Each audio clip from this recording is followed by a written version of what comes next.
नारायण नारायण नारायण नारायण। श्रीमद्भागवत दशम स्कंद अथ 85तमोऽध्यायः 85वां अध्याय।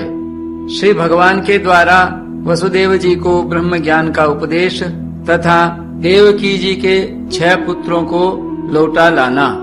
श्री सुखदेव जी कहते हैं, परीक्षित, इसके बाद एक दिन भगवान श्री कृष्ण और बलराम जी प्रातःकालीन प्रणाम करने के लिए माता पिता के पास गए।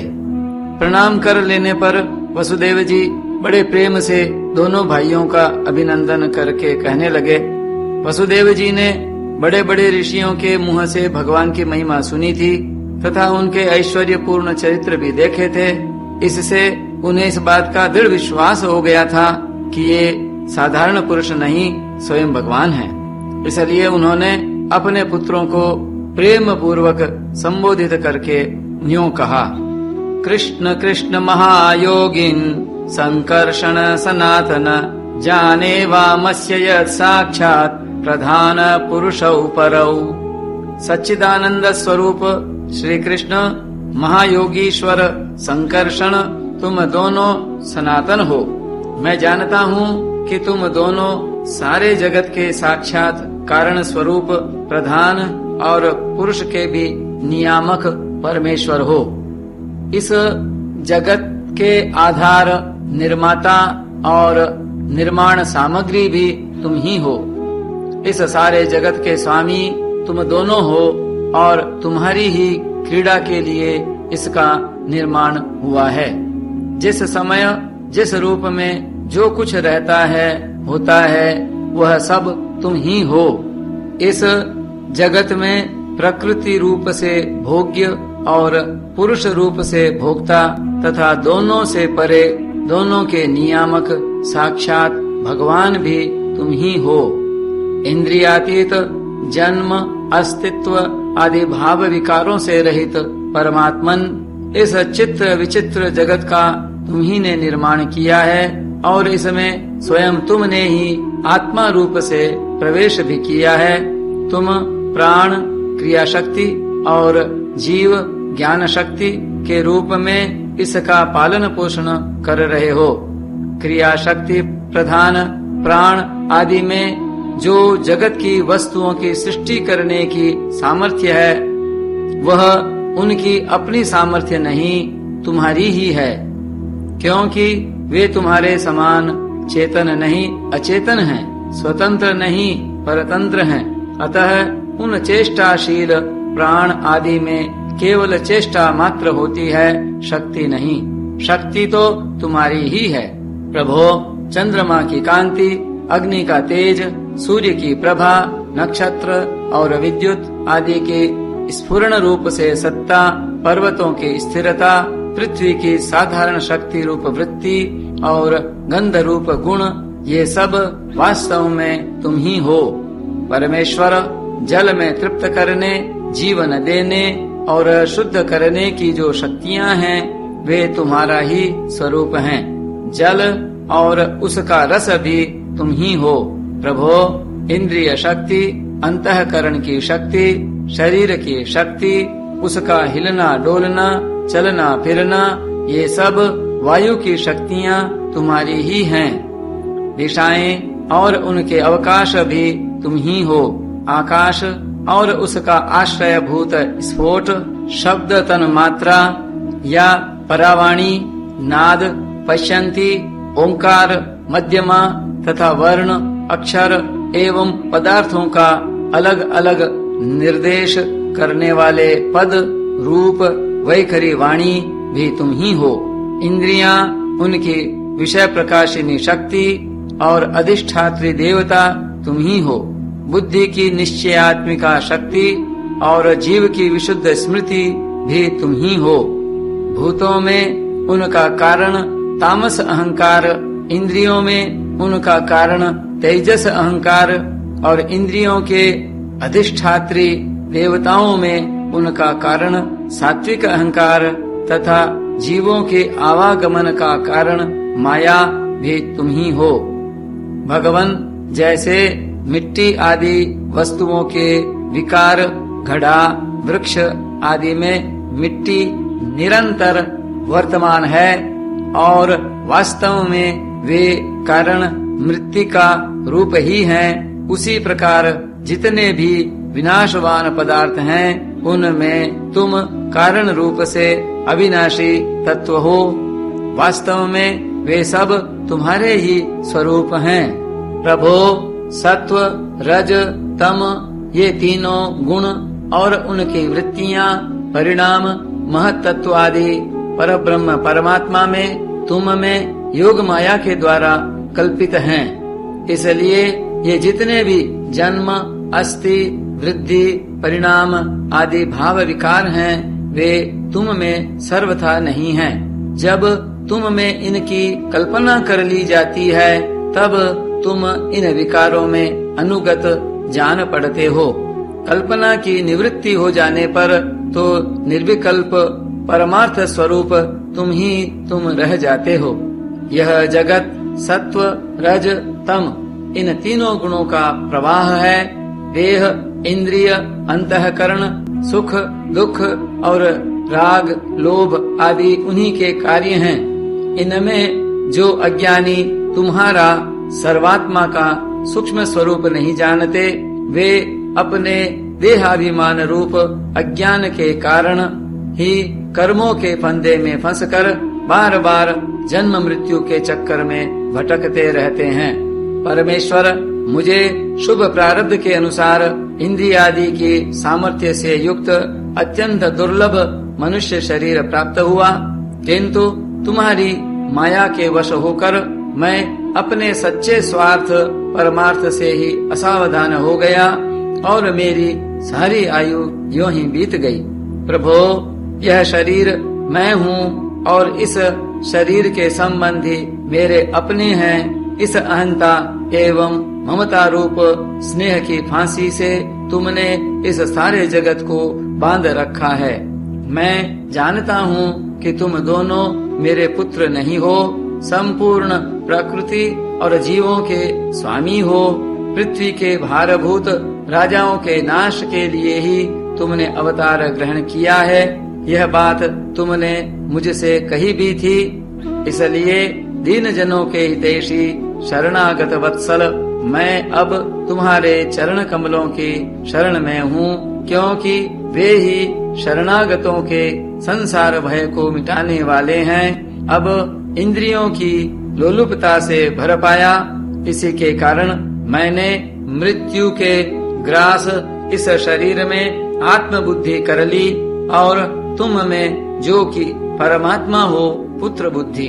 प्रभो, तुमने प्रसव गृह में ही हमसे कहा था कि यद्यपि मैं अजन्मा हूँ, फिर भी मैं अपनी ही बनाई हुई धर्म मर्यादा की रक्षा करने के लिए प्रत्येक युग में तुम दोनों के द्वारा अवतार ग्रहण करता रहा हूँ। भगवन, तुम आकाश के समान अनेकों शरीर ग्रहण करते और छोड़ते रहते हो।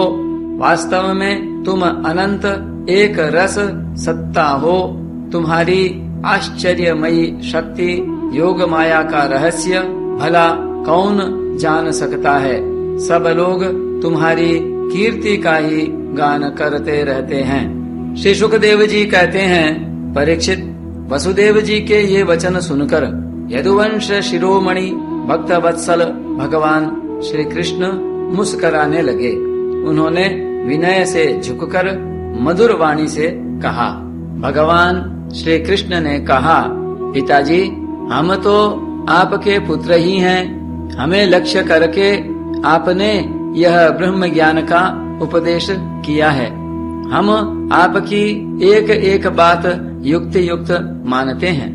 पिताजी, आप लोग, मैं, भैया बलराम जी, सारे द्वारकावासी, संपूर्ण चराचर जगत, सब के सब आपने जैसा कहा वैसे ही हैं। सबको ब्रह्म रूप ही समझना चाहिए।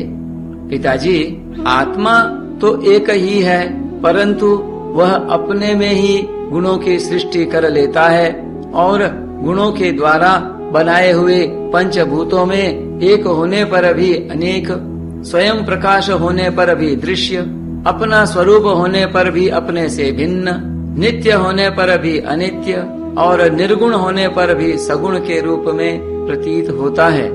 जैसे आकाश, वायु, अग्नि, जल और पृथ्वी ये पंच महाभूत अपने कार्य घट, कुंडल आदि में प्रकट, अप्रकट, बड़े, छोटे, अधिक, थोड़े, एक और अनेक से प्रतीत होते हैं, परंतु वास्तव में सत्ता रूप से वे एक ही रहते हैं। वैसे ही आत्मा में भी उपाधियों के भेद से ही नानात्व की प्रतीति होती है। इसलिए जो मैं हूँ वही सब हैं। इस दृष्टि से आपका कहना ठीक ही है। श्री सुखदेव जी कहते हैं, परीक्षित, भगवान श्री कृष्ण के इन वचनों को सुनकर वसुदेव जी ने नानात्व बुद्धि छोड़ दी। वे आनंद में मग्न होकर वाणी से मौन और मन से निसंकल्प हो गए। कुरुश्रेष्ठ, उस समय वहाँ सर्वदेवमयी देवकी जी भी बैठी हुई थीं। वे बहुत पहले से ही यह सुनकर अत्यंत विस्मित थीं कि श्री कृष्ण और बलराम जी ने अपने मरे हुए गुरु पुत्र को यमलोक से वापस ला दिया। अब उन्हें अपने उन पुत्रों की याद आ गई जिन्हें कंस ने मार डाला था। उनके स्मरण से देवकी जी का हृदय आतुर हो गया, नेत्रों से आंसू बहने लगे। उन्होंने बड़े ही करुण स्वर से श्री कृष्ण और बलराम जी को संबोधित करके कहा। देवकी जी ने कहा, लोकाभिराम राम, तुम्हारी शक्ति मन और वाणी के परे है। श्री कृष्ण, तुम योगेश्वरों के भी ईश्वर हो। मैं जानती हूँ कि तुम दोनों प्रजापतियों के भी ईश्वर आदि पुरुष नारायण हो। यह भी मुझे निश्चित रूप से मालूम है कि जिन लोगों ने काल क्रम से अपना धैर्य, संयम और सत्वगुण खो दिया है तथा शास्त्र की आज्ञाओं का उल्लंघन करके जो स्वेच्छाचार परायण हो रहे हैं, भूमि के भारभूत उन राजाओं का नाश करने के लिए ही तुम दोनों मेरे गर्भ से अवतीर्ण हुए हो। विश्वात्मन, तुम्हारे पुरुष रूप अंश से उत्पन्न हुई माया से गुणों की उत्पत्ति होती है और उनके लेश मात्र से जगत की उत्पत्ति, विकास तथा प्रलय होता है। आज मैं सर्वांतःकरण से तुम्हारी शरण हो रही हूँ। मैंने सुना है कि तुम्हारे गुरु सांदीपनी जी के पुत्र को मरे बहुत दिन हो गए थे। उनको गुरु दक्षिणा देने के लिए उनकी आज्ञा तथा काल की प्रेरणा से तुम दोनों ने उनके पुत्र को यमपुरी से वापस ला दिया। तुम दोनों योगीश्वरों के भी ईश्वर हो, इसलिए आज मेरी भी अभिलाषा पूर्ण करो। मैं चाहती हूँ कि तुम दोनों मेरे उन पुत्रों को जिन्हें कंस ने मार डाला था ला दो और उन्हें मैं भर आंख देख लूं। श्री सुखदेव जी कहते हैं, प्रिय परीक्षित, माता देवकी जी की यह बात सुनकर भगवान श्री कृष्ण और बलराम दोनों ने योग माया का आश्रय लेकर सुतल लोक में प्रवेश किया। जब दैत्यराज बलि ने देखा कि जगत के आत्मा और इष्ट देव तथा मेरे परम स्वामी भगवान श्री कृष्ण और बलराम जी सुतल लोक में पधारे हैं, तब उनका हृदय उनके दर्शन के आनंद में निमग्न हो गया। उन्होंने झटपट अपने कुटुंब के साथ आसन से उठकर भगवान के चरणों में प्रणाम किया। अत्यंत आनंद से भरकर दैत्यराज बलि ने भगवान श्री कृष्ण और बलराम जी को श्रेष्ठ आसन दिया और जब वे दोनों महापुरुष उस पर विराज गए, तब उन्होंने उनके पांव पखार कर उनका चरणोदक परिवार सहित अपने सिर पर धारण किया। परीक्षित, भगवान के चरणों का जल ब्रह्मा पर्यंत सारे जगत को पवित्र कर देता है। इसके बाद दैत्यराज बलि ने बहुमूल्य वस्त्र, आभूषण, चंदन, तांबूल, दीपक, अमृत के समान भोजन एवं अन्य विविध सामग्रियों से उनकी पूजा की और अपने समस्त परिवार धन तथा शरीर आदि को उनके चरणों में समर्पित कर दिया। परीक्षित, दैत्यराज बलि बार बार भगवान के चरण कमलों को अपने वक्षस्थल और सिर पर रखने लगे। उनका हृदय प्रेम से विवल हो गया, नेत्रों से आनंद के आंसू बहने लगे, रोम रोम खिल उठा। अब वे गदगद स्वर से भगवान की स्तुति करने लगे। दैत्यराज बलि ने कहा, बलराम जी, आप अनंत हैं, आप इतने महान हैं कि शेष आदि सभी विग्रह आपके अंतर्भूत हैं। सच्चिदानंद स्वरूप श्री कृष्ण आप सकल जगत के निर्माता हैं। ज्ञान योग और भक्ति योग दोनों के प्रवर्तक आप ही हैं। आप स्वयं ही परब्रह्म परमात्मा हैं। हम आप दोनों को बार बार नमस्कार करते हैं। भगवन, आप दोनों का दर्शन प्राणियों के लिए अत्यंत दुर्लभ है, फिर भी आपकी कृपा से वह सुलभ हो जाता है, क्योंकि आज आपने कृपा करके हम रजोगुणी एवं तमोगुणी स्वभाव वाले दैत्यों को भी दर्शन दिया है। प्रभो, हम और हमारे ही समान दूसरे दैत्य, दानव, गंधर्व, सिद्ध, विद्याधर, चारण, यक्ष, राक्षस, पिशाच, भूत और प्रमथ नायक आदि आपका प्रेम से भजन करना तो दूर रहा, आपसे सर्वदा दृढ़ वैर भाव रखते हैं। परंतु आपका श्री विग्रह साक्षात वेदमय और विशुद्ध सत्व स्वरूप है, इसलिए हम लोगों में से बहुतों ने दृढ़ वैर भाव से, कुछ ने भक्ति से और कुछ ने कामना से आपका स्मरण करके उस पद को प्राप्त किया है जिसे आपके समीप रहने वाले सत्व प्रधान देवता आदि भी नहीं प्राप्त कर सकते। योगेश्वरों के अधीश्वर बड़े बड़े योगेश्वर भी प्रायः यह बात नहीं जानते कि आपकी योग माया यह है और ऐसी है, फिर हमारी तो बात ही क्या है।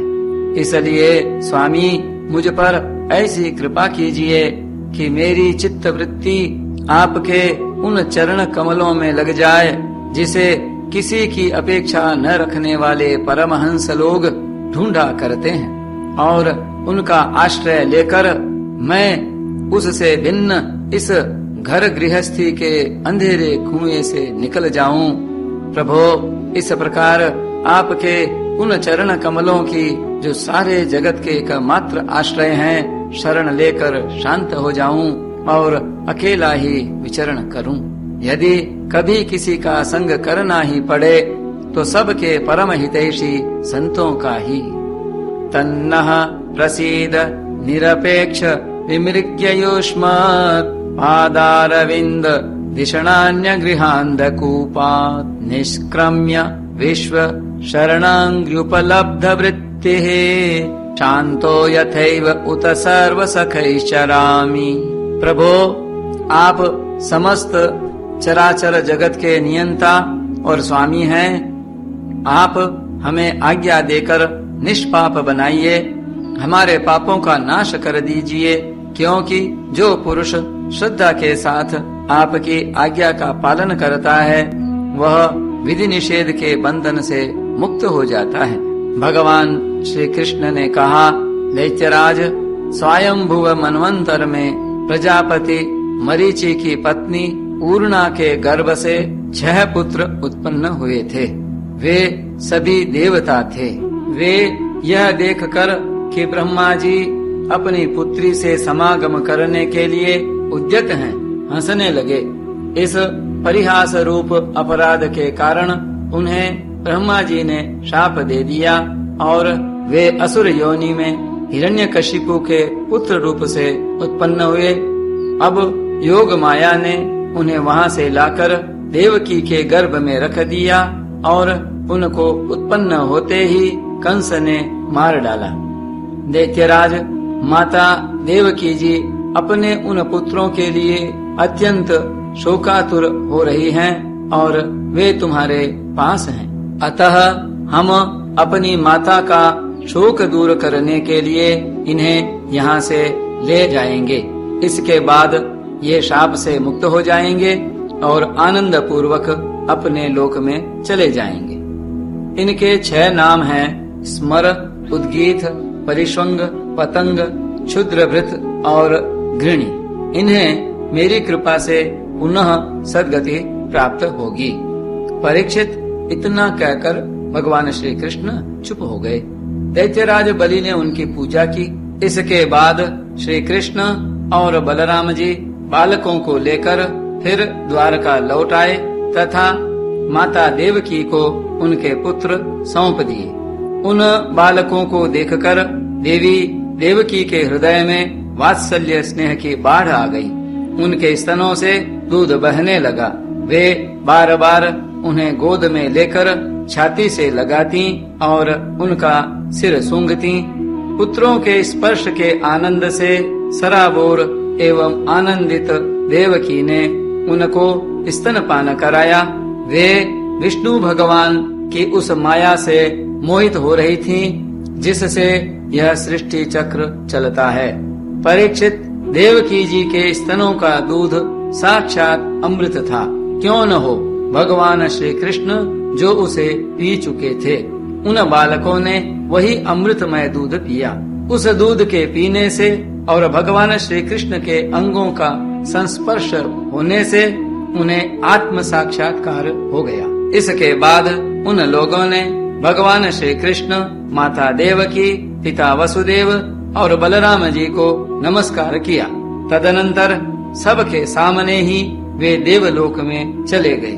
परीक्षित, देवी देवकी यह देखकर अत्यंत विस्मित हो गईं कि मरे हुए बालक लौट आए और फिर चले भी गए। उन्होंने ऐसा निश्चय किया कि यह श्री कृष्ण का ही कोई लीला कौशल है। परीक्षित, भगवान श्री कृष्ण स्वयं परमात्मा हैं। उनकी शक्ति अनंत है। उनके ऐसे ऐसे अद्भुत चरित्र इतने हैं कि किसी प्रकार उनका पार नहीं पाया जा सकता। श्री सूत जी कहते हैं, शौनकादि ऋषियों, भगवान श्री कृष्ण की कीर्ति अमर है, अमृतमयी है। उनका चरित्र जगत के समस्त पाप तापों को मिटाने वाला तथा भक्तजनों के कर्ण कुहरों में आनंद सुधा प्रवाहित करने वाला है। इसका वर्णन स्वयं व्यास नंदन भगवान श्री शुकदेव जी ने किया है। जो इसका श्रवण करता है अथवा दूसरों को सुनाता है, उसकी संपूर्ण चित्त वृत्ति भगवान में लग जाती है और वह उन्हीं के परम कल्याण स्वरूप धाम को प्राप्त होता है। य इदमनुशृणोति श्रावयेद्वा मुरारेश चरितममृत कीर्तेर वर्णितं व्यासपुत्रैः जगदघविदलम् तद्भक्त सत्कर्णपूरम् भगवति कृतचित्तो याति तत्क्षेम धाम। नारायण नारायण नारायण नारायण।